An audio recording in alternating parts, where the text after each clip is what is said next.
Well, boys and girls, here I am on my way to Yellowhead to see my spiritual advisor to do some prayer and meditation on how I can get more naps in the day.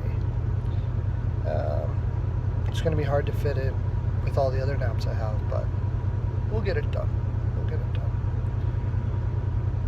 Yesterday I was talking about the rags and I completely forgot to talk about McDonough. And it's sorry, Ottawa fans, I have to mention McDonough. He's like one of the best defensemen in the league, and Sather robbed Montreal blind, as all Habs fans know. And I got to give him props for that, because I beat him up in several ways, and I beat up the team in several ways. But McDonough is an awesome defenseman, and he is a type of player that you want to build your team around, and Sather did an excellent job of doing that. And he does an excellent job of doing that anyways. If there's one thing Sather does best is finding players that he wants to build his team around. Anyways, it's Ottawa Senators Day. The Sens. Sens are a team that most people like to root for, including me, because, as I've already said, I like to go for the underdogs, and they certainly are that. Murray has done a really decent job with this team in many ways. They have an extremely low budget. Melnick is known as the most frugal owner out there, and he puts a lot of ties on Murray's hands and restricts him in a lot of ways, but he still seems to be able to get it done. Him and his staff are really good at drafting. They've Cece, and they have a lot of young players coming up. Their late first round draft picks, they seem to hit all the time. They don't seem to ever miss on those picks. One thing I wanted to talk a lot about, and I think I'll get into more in the individual players the next time I go around with this. But Ottawa is a neat dynamic that they do extremely well, almost make the playoffs or make the playoffs every year, even though they're on a very low budget team. And it's because of a lot of thinking outside of the box that Murray does. And one of those things was acquiring Phaneuf from Toronto.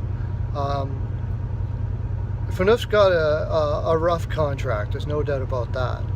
But Phaneuf is a lot better defenseman than people have given him credit for. And he has been slagged through the mud in Calgary and in Toronto, and he never changed his character. I mean, the guy is an incredible leader. When Phil Kessel went against the media about, finally broke about Phaneuf 2 years ago or whatever, and he got a lot of flack for that, which he got a lot of flack for a lot of things, and some of it deserved. But he was right. I mean, it was time for this team to get fed up about the fact that Phaneuf took so much crap back then. And it was sad to see, because he is a really good defenseman, and he has some decent offense. He's certainly big. He plays tough, and he moves the puck well. Maybe not the best skater in the world, but the big thing he is a great leader, and Murray saw that. He saw that, and he went after it. And not only that, he did it methodically. I'm sure there was a lot of conversations that happened, and he ended up giving a whole bunch of bad contracts, like McCulloch and what was that, Cowan, who, I don't know what happened to that kid. Something's wrong with him or whatever. I don't know what's going on with that kid, but a lot of contracts that were never going to go anywhere, and they haven't gone anywhere. And Toronto hasn't really used those players, so in doing so, he ended up getting a solid number two, who's being used as a number two, or he should be, defenseman that they'll have for quite a while, with a bad contract, I guess.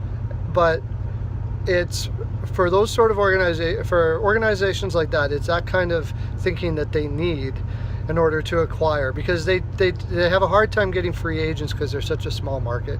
They have to think outside of the box, and he has done really well doing that. That, of course, if you're going to talk about defense, you have to talk about Karlsson. Karlsson is an elite defenseman.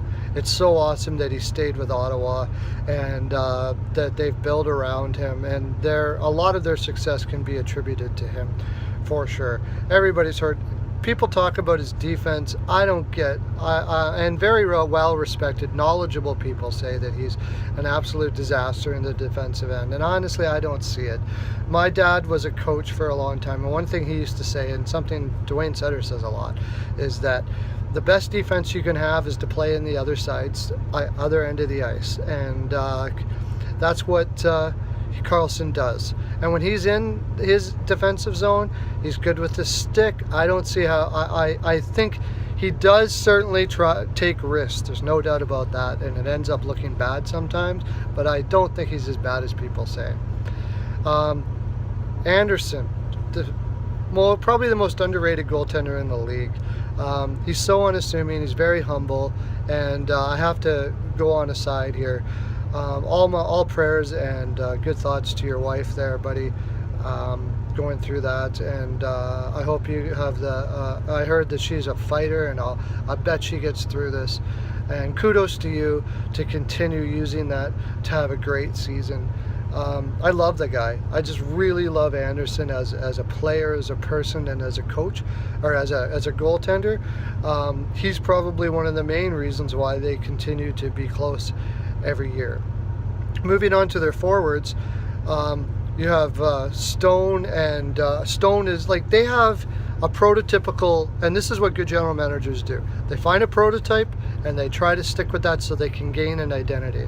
Hoffman, Stone, Lazar, who is just coming up right now, probably won't have a huge offense, but he has a strong leadership and strong determination, and those guys have that in spades. Turris, they need that for these organizations, because you're going to have to be able to outwork people, and you're going to have very strong-minded people in your organization, because you're going to be working uphill a lot.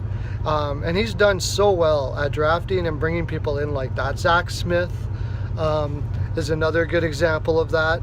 I think that's why he traded Zibanejad for Ballard. Oh, not Ballard.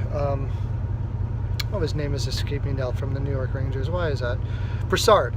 For Brassard. I think Zibanejad maybe had, there was issues that he figured he had mentally with losing or something of that nature. I'm just speculating here. I don't have a clue. Really. But knowing him, that's likely the case why he made that trade. And I think it's going to work out really good for the Rangers, and it's going to look like it doesn't work good for Ottawa, but Brassard is, again, that type of player, and he was from the area. I think he was from Hull, so it's going to be easier to sign him. That's always a huge issue in Ottawa, and Murray has done a really good job of balancing all that out. So Ottawa fans, you're probably going to be staying somewhere in this area. I hope you hit pay dirt one day and you get like a huge centerman in the draft. I wouldn't doubt that they do that, and you can make another run like you did with Spezza, because rooting for a small market team is hard, and I hope that you get the opportunity to embrace a Stanley Cup one day. I really do. I love rooting for small market teams, and I'll always be on your side. That was my full 42, I think. Yeah, actually, yeah. My 42 is over. So I have other things to say, but I can't, because I don't have any more energy. 42 is done. So have a great day, everyone.